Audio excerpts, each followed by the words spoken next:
walking through the forest with blood on our hands. We got lost. Hey everyone, I'm Salvador, and welcome to Pitch Love. I'm a footballer living in the Midwest, and I love all things soccer. I started this channel to not only learn about football from professionals, but also to share the love for the game with people from all over the world. And welcome to Pitch Love. We ran the sea. She was the morning sun. Slowly rose in her brilliance. The purpose of this podcast is to learn about people's football story, and so tell us a little bit about yourself from your young now. Yeah. So my name is Matt Poland. I was grew up playing soccer in Minnesota, and then moved to Florida eventually. Went to university at Taylor University in Indiana. Not a soccer school. It's a NIA school, small little school, but we were able to have some success in my 4 years of time there. That's where I got recruited by a sports management group out of Chicago called Bridges to the Pros. And then during my summers of university was training up in Chicago. Same with winter break and all.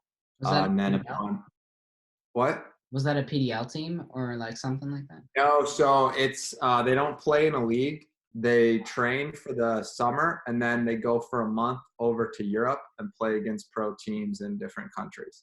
Oh, okay. And then like they take an agent with them. They take players that are out of college and they play against pro teams, and it's during the summer window. So teams are often looking to pick up players from that program. It's European. I don't know if it's called trophy case. What's it called? When they take players and then they send them to Europe for a month. What would that be called? Is it trophy case? I don't think that's the name. It's like a European showcase. Oh, okay, yeah. I couldn't think of the name. Yeah. So you fell in love with it when you were young, and then you went to school in Indiana. I actually live in Indiana, so it's funny that Yeah. What part? Indiana. I live in Indianapolis, which is Okay. Nobody really cares about that part, but it's okay. We used to go to Carmel and all that all the time back Yeah. in college.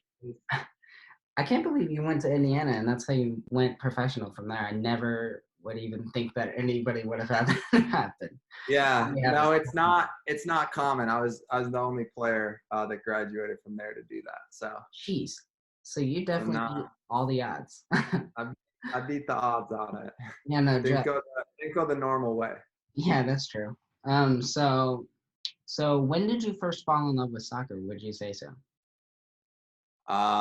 Ever since I can remember. So I have a brother who's 2 years older than me, and by 3 years old, I was playing with him and his 5-year-old team. Jeez. So it's been a part of my daily life since my memories really started. So you definitely started. That's like, how old are you now? Almost 29. Okay, so that's 26 years. Jeez. Yeah. Yeah, you've been playing your entire life basically as soon as you could move. I fell in love with soccer because of the 2014 World Cup. Well, not 2014. It was 2014 World Cup, and then I just started playing every single day after that. I was like terrible, man. But number two, when did you get your first break, and what did that feel like? Yeah, so I guess looking back now at my career, the first break I got was in college when the sports agency saw me play and scouted me to come play for them. It opened up doors, and that's the sports management group that eventually got me my first professional contract. So looking back, it was the door opening. But that door opened in, what would that have been, 2012, the fall of 2012, when I first started training with them. And I didn't sign, after graduating, I didn't sign my first professional contract till the beginning of 2015.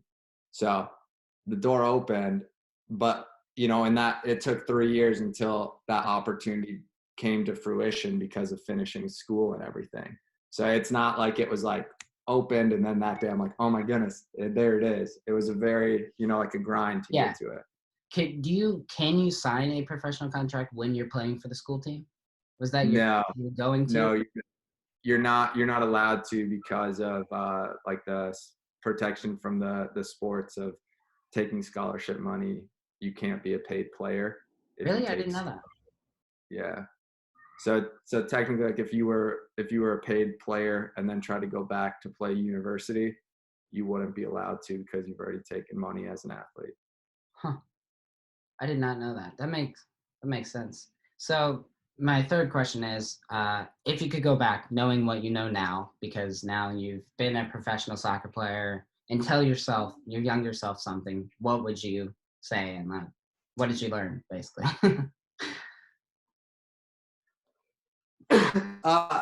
I think to take advantage of every opportunity, to not be scared of failure. I think especially when I was a younger player, it was like either I'm not going to try out for this team unless I know I can be the best player. Oh, okay.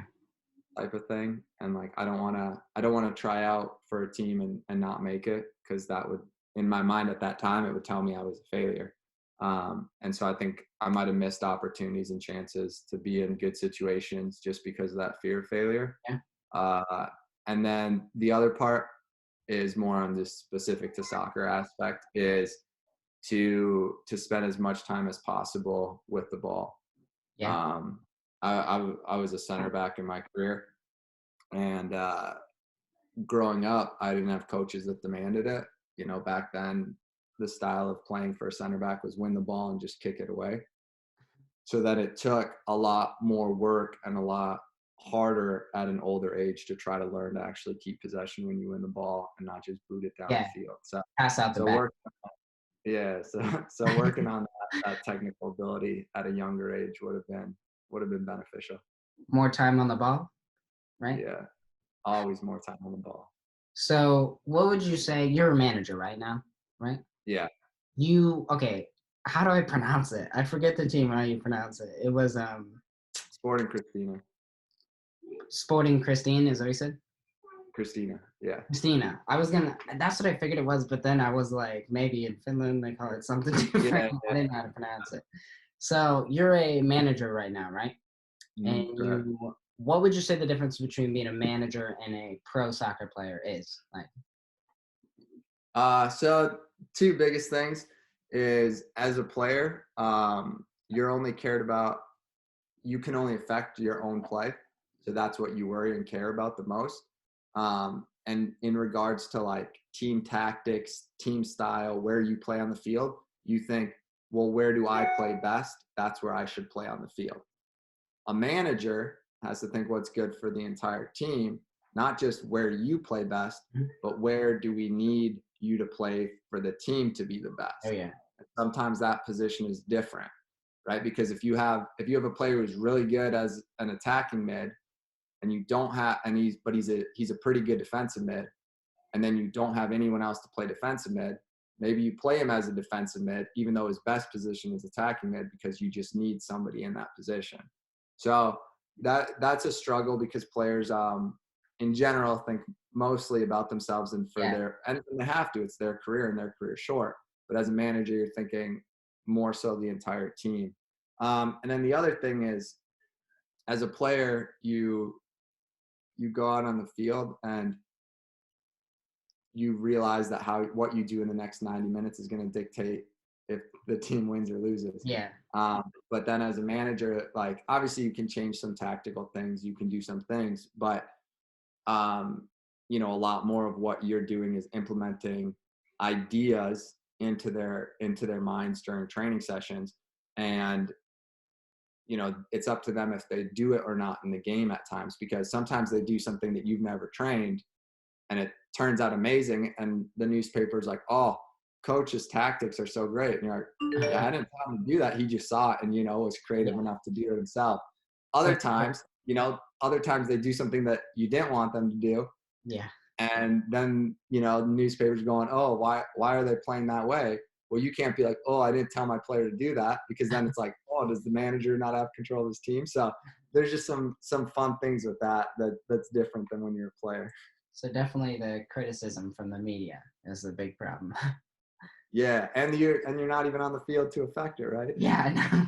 And then they're like, so if you don't have a good performance, you get the criticism from the media, even though you aren't the one that's like, pass it to that guy with the ball. You know what I mean? And then that's interesting. It's part of the gig, you know. You gotta take the good with the bad, but Yeah. that's definitely probably the not so positive side of it. So how do you think you went from, how do I put it, and from being a kid on the field that just wanted it to being the difference from the kid that has the pro contract? I think the biggest difference is you have to love the grind. People view, like, when you're growing up and you're like, oh, I want to be a pro soccer player. Yeah. You view like all the glamorous sides of it. Mhm. And I always say, like, maybe that's 10% maximum. Jeez. 90% of it is terrible. Like, you have to be willing to, you know, not go out with your friends. You have to be willing to essentially, like, accept that your body's going to be sore and in pain most days when you wake up.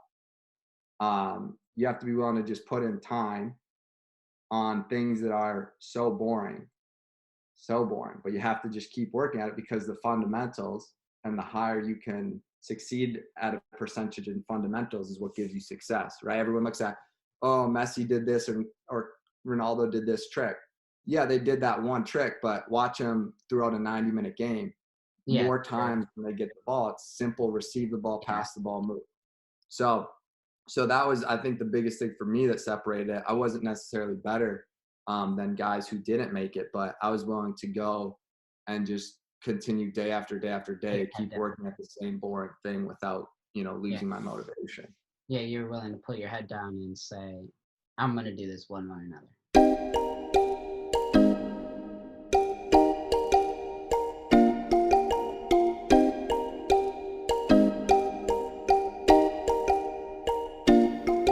We've been walking through the forest with blood on our hands. We got lost in such a foreign land where we could be free. We could be free.